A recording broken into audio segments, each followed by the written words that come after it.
Okay, as promised, here in the studio we have Shepway Sports Trust Gold Ambassador and Team GB Olympian Jack Green with us. So firstly, Jack, welcome. Great to have you here, and thanks very much for coming in. How's things? All right? Yeah, all good. Can't complain. Thank you for having me in. No, absolute pleasure. Now, Jack, we've got a few questions for you, really, just to sort of give you, let the listeners bring you up to speed as to sort of your progress and where you're at and maybe your plans for the future. So, to sort of set the scene, I'd like to sort of build a picture about how things started for you. So, I believe you sort of grew up locally and attended sort of local schools around here.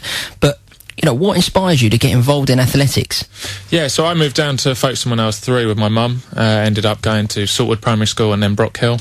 My family have loved sport, always have.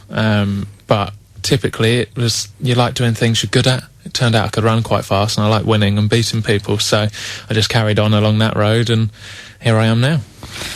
Wow. Well, I was always rubbish at running. Rhiannon's pretty good, aren't you, Rhiannon? Should we, we'll be speaking to Rhiannon about our running history a little bit later, but at what point did you realise this could be a career for you, and sort of when you committed yourself sort of 100% to being an elite athlete? I think I committed from a very young age, not in terms of maybe training, but lifestyle. I'm an incredibly confident person, and that was the same when I was young, so I thought I could be a professional athlete when I first started running, not realising how tough sport actually is. But I then went professional at 18, went into full-time training when I went to University of Bath, and that's all I've ever done, run around. So, for those listeners that perhaps do not know you that well, what event do you specialise in? What's your speciality? I'm a 400-metre hurdler, which is the worst event possible. No one wants to do it. I don't want to do it, but turns out that's the one I'm good at and kind of have to do. I'd much rather be a 100-metre runner like Bolt, but that's where the money and the glory is. But I'm a 400 hurdler instead. That's it. I've got no chance. I'd be headbutting the hurdles all the time. I still do, and that's my job. So. Okay, so you competed on some of the biggest stages and events across the world. Can you give our listeners also a rundown of some of the events you've taken part in? Yeah, so my first World Championships when I was 19, and that was out in South Korea, which was obviously quite a far trip for my first one. But then I've also been to 2 Olympics. I went to London Olympics and now Rio. I've been to another World Championships in China last year, and Europeans were this year. I've been to all of them now, so I've ticked all the boxes. Yeah, quite a bit of travelling there then, Jack. Just a bit. Okay, well, it doesn't really compare to sort of our sort of remit of travel. Magaluf, Ibiza is not quite the same, but must be great places to visit. So what's been your biggest achievement to date? I came 4th in the Olympics in London in the relay. As part of that relay squad, we missed out on a bronze medal by 0.13 of a second. Now, if you try and get that on a stopwatch, it's pretty hard. I've tried since then, kind of torturing myself. But I've been a semi-finalist in the hurdles at both Worlds and Olympics. I've been European Under-23 champion, World Junior medalist, and so on. But I think probably my best is I was ranked top 10 in the world in 2012. I'm top 15 at the moment, and if I can then push on and break that barrier and get in the top 5 and then start pushing for medals, that's when the real fun starts. Well, one thing we spoke with the Olympics and stuff, we covered quite a bit of the Olympics that was going on, and one thing that was quite clear, that the lottery funding sort of has been a big help in terms of like the medal success and things like that. And how did you find like the preparation from Team GB, being part of that sort of system, the build up to these big events such as the Olympics, World Championships, etc. What sort of support do you get from Team GB? Yeah, so we went out to Brazil a month before the actual championships, and we went to a place called Belo Horizonte, which is an hour flight away. And we had all the facilities possible that we needed, and we just got some really good training in whilst getting used to the time change as well as the temperature, because obviously it was much more humid and much hotter than England. So it's great. No other country really gets that, not in the extent we do. But that comes from the BOA and the sponsors they get through. And then I've also been lottery funded for quite a few years now. And that covers me. I get paid a wage as such. It's not much, but it helps your athletics. You can't live off it, but it does help. And then you get access to medical. Unfortunately, I don't get access to that because I'm down in Kent. And you have to be in one of the main high performance centres, and the main one is up in Loughborough. But I'd say that's probably the best thing. I still get access to the medical in terms if I get injured, I can go get a scan within a few hours, things like that. So when it becomes an emergency, it's definitely fantastic. Yeah.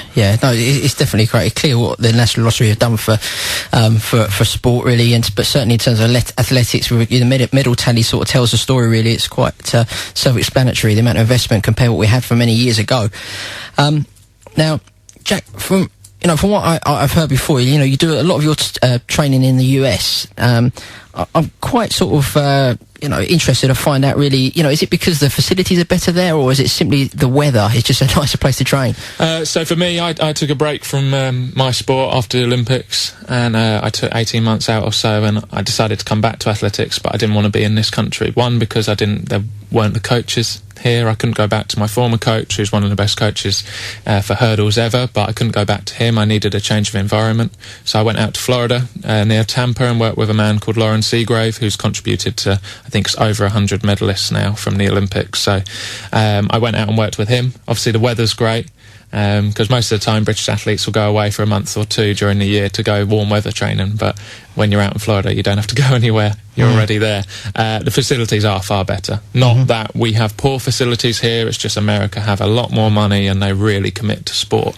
I was training at a high school, and that high school was being used by NBA guys, NFL guys, baseball professionals, and that was a high school, so it just shows the difference. Absolutely. No, thanks for that insight, Jack. With the Olympics now over for 2016, what are your plans now going forward? What have we got in line for the future? What are we going to see Jack Green doing? Well, in the immediate future, I'm currently on a month off. I get a month off every year, so I'm just enjoying myself for a month, eating all the stuff I'm not allowed to normally and drinking all the stuff I'm not allowed to normally, which is great, like having the month off. But then back to work end of October, and then the World Championships are in London in August, so that's a home World Championship. So very lucky in my career not only go to a home Olympics but home Worlds. So that's the aim. We have a great relay squad. We would have medalled this year in the Olympics had we not been disqualified in the heats.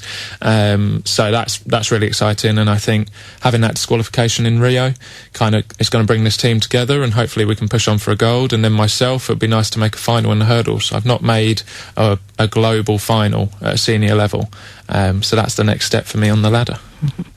Very exciting. A sort of final question, really, Jack, is being a gold ambassador for Shepway Sports Trust, it must be rewarding to be sort of a role model to sort of to inspire others in sport. And could you give any advice to any young person perhaps that's listening today that maybe wants to follow in your footsteps and be part of track and field events? What advice would that be if you were to give someone some of your advice? I have a great life. I technically work for a few hours a day, and then I don't do much else for the rest, but it's really difficult. So it's competitive, it's cutthroat, and you have to be prepared for that. It's not as glorious as people make out, but when it does go well, it's great. So you've got to work hard. That's the main thing, because once you get to a certain level, everyone's talented, everyone's good. So you've got to make sure you're putting as much work in as you can, and mainly to enjoy it. The reason I had a break from the sport was because I lost that enjoyment. I took it too seriously. I did see it as a job, instead of thinking, why did I start this in the first place? So if you can kind of hold on to the reason you started, but also work hard, then you can really go anywhere in sport. Yeah, some good words there, Jack. Thank you. So, Jack Green, many thanks for joining us in the studio today. It's been an absolute pleasure having you in. We wish you all the best of luck for the future, and be sure to keep us updated with your progress. So, thanks, Jack. Thank you.